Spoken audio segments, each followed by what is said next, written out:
Subscribe and click the bell icon for the latest updates and notifications from the Indian Express.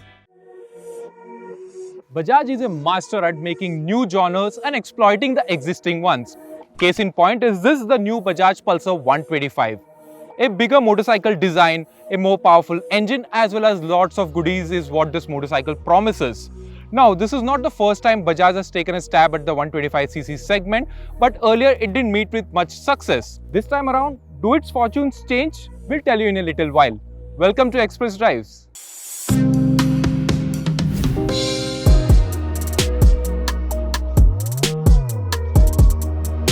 Familiarity breeds contempt, doesn't it? Not in the case of this 14-year-old design that the Pulsar 125 sports. Yes, it's a very old design, but it still works wonders for the Pulsar family. To liven up things in the Pulsar 125, Bajaj has used the neon theme. You can find this theme in the headlamp, you can find this on the tank panel, and you can also find this on the alloy wheels. The fuel tank, while looking the same as your standard 150, has been reduced in size to 11.5 litres, whereas the 150 boasts 15 litres.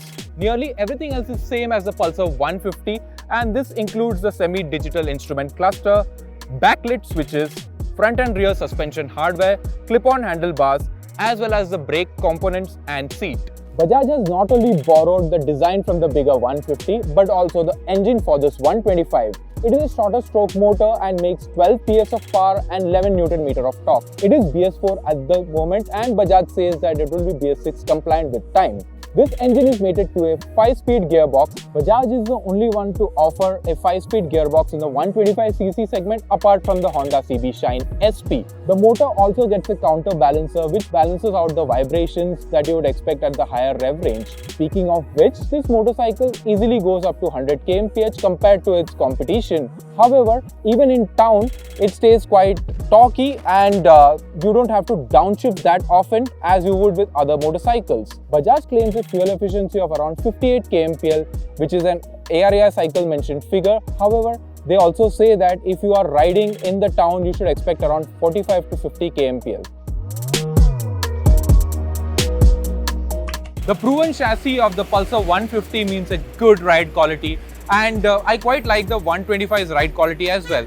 However, I would like a bit more time to spend with this motorcycle to understand it a bit more, as you can expect, because right now we don't have the time to actually check it with a pillion as well as to check how it behaves over really bad roads. The roads in Pune are rain ravaged at the moment, but they're not as bad as what we have seen in some other parts of India. The handling is also very good, and you wouldn't find yourself in a mess, especially in traffic conditions or if you want to pass through very narrow lanes or anything of that matter. That being said, I think Bajaj should try and replace the left rear mirror of the motorcycle.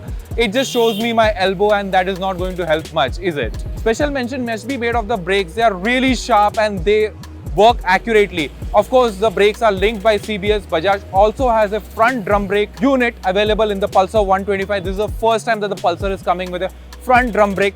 I would suggest avoid that variant. The curb weight of this motorcycle is 140 kg, which is just 4 kg shy of the Pulsar 150. Bajaj says that they have done this intentionally so that the motorcycle remains stable on the highway. And I can vouch for the fact that the motorcycle remains rock solid even at 100 kmph on the highway.